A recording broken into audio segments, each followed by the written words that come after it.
Good afternoon. Good afternoon, everyone. Welcome to the official renaming of the Cawthra Community Centre.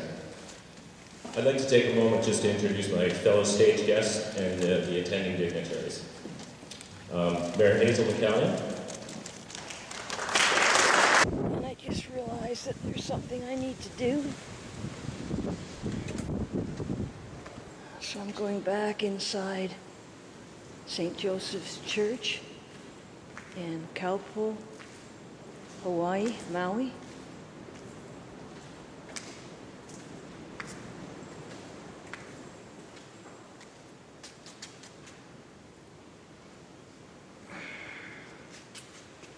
It's going to be restored and ready for its 150th anniversary Mass on July 29th. But there is something I want to do.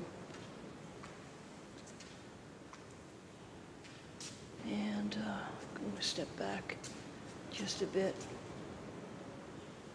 I'll do my best. Not all that religious, but I'm very respectful and I will do my best. This is for former Mississauga Councillor Carmen Corbasson. With love. I guess I'll go here first.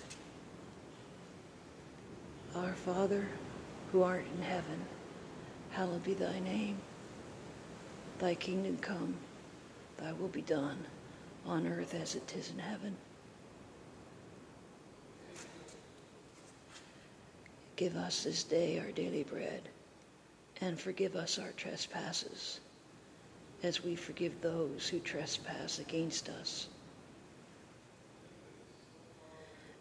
And lead us not into temptation, for thine is the kingdom, the power, and the glory, forever and ever.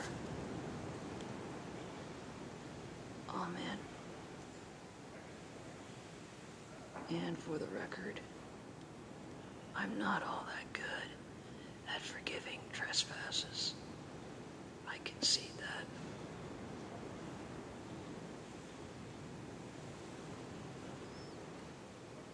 To Carmen Corbasson, Saturday, July 14th, 2012. Thank you and welcome. Before I get started, I just wanted to, there's a little, something I thought was really funny. Carmen I first met Carmen before she became a councillor. I used to call her C-squared for Carmen Corbasson. And then she progressed to C-cubed for Councillor Carmen Corbasson. So today, it is appropriate that it's Carmen Corbasson Community Centre C4.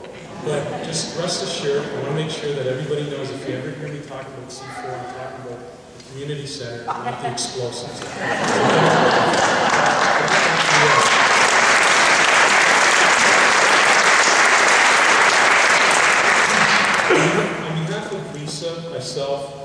On behalf of myself, Lisa, Julie, Andy, and Summer, and Gabriel, I would like to thank Council for unanimously supporting the resolution to rename Cawthra Community Centre the Carmen Corbasson Community Centre. I would also like to thank staff, both at City Hall and here at the facility, for working with us in organizing this memorable event. I would also like to thank MP Stella Ambler for recognizing Carmen Corbasson's contributions to the community by presenting her with the Queen's Diamond Jubilee. And I know that MPP Charles Souza will be here shortly, and I want to thank him. I know he'll be doing the presentation as well. I'd like to thank Carmen's family, extended family. I'd like to thank all of Carmen's family, extended family, former colleagues, and residents who are attending today. I know how much Carmen would have appreciated this wonderful turnout. I would be remiss if I didn't take this opportunity to congratulate Chief Evans on her appointment. I know that for those of you that do not know, Carmen served on the Police Services Board for 6 years, and for 2 of those years she was the vice chair, and always had a great support for the men and women in uniform and their families. Carmen had an opportunity to work with Chief Evans, and I know she would have wanted me to congratulate her on her appointment, and she would have been extremely proud to have seen the region of Peel appoint its first female police chief, but prouder to know that it went to such a highly qualified and deserving person as Chief Evans.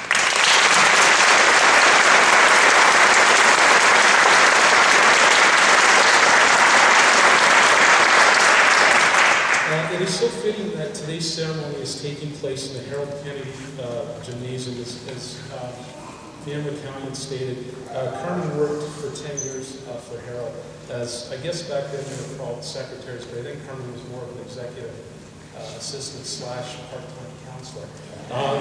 Back then, Harold was doing what he did in the ward, and Carmen was in charge of making sure that things got done at City Hall.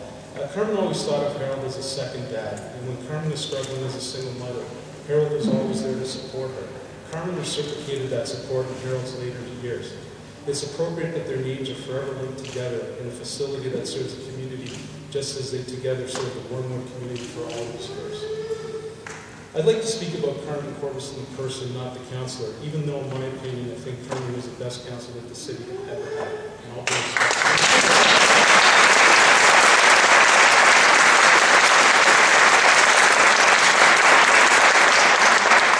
I'd like to talk about Carmen Corbasson, the best person I have ever known. I first met Carmen back in 1994 when she decided to run for the vacant Ward 1 seat. Carmen was a bit apprehensive to run, not because she felt that she couldn't do the job, but because she was so committed to her family. Carmen had 2 young daughters that she cared deeply about and a mother that she loved immensely. She was a caregiver not only for her daughters, but for her mother as well. Carmen knew that the long hours that were needed to effectively serve the community of Ward 1 and wanted to ensure that she was still able to be there for her family. When Carmen did decide to run, she asked me to be her campaign manager, and to this day I regard it as the best decision I've ever made. I had the fortunate opportunity to get to know Carmen before she was a councillor. She was empathetic, caring, compassionate, understanding, intelligent, hardworking, full of integrity, dedicated, selfless, funny, articulate, and that's just to name a few of her characteristics.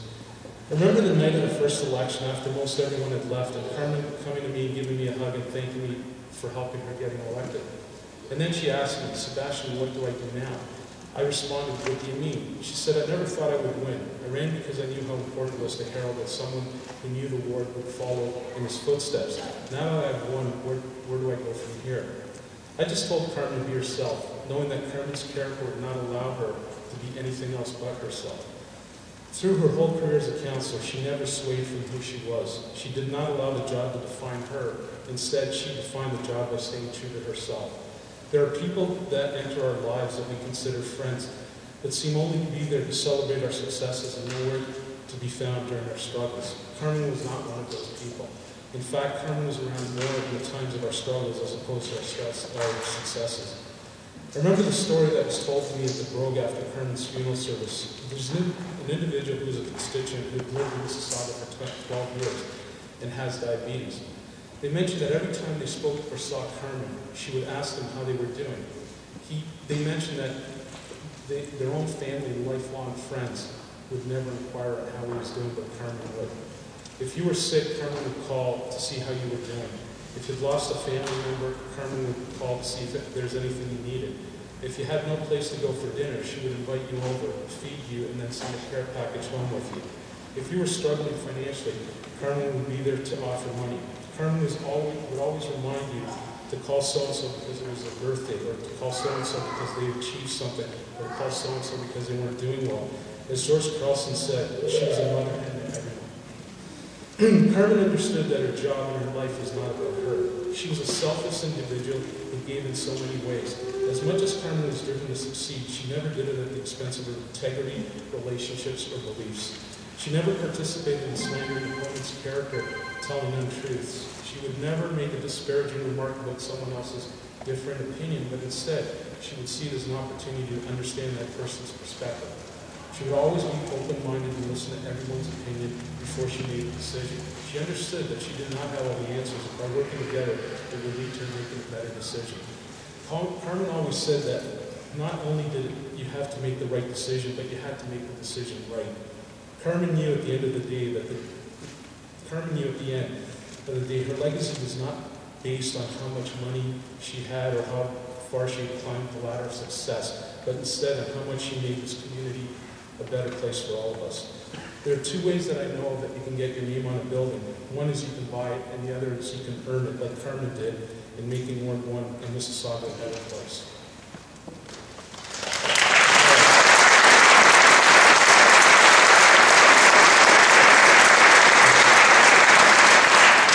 We're so proud to have such a tremendous honor bestowed upon Carmen. I know that Carmen's grandchildren will use this community center proudly, knowing that its rededication of the Carmen Corbasson Community Center will come to symbolize how one individual can have such a profound and everlasting effect on the community. Thank you.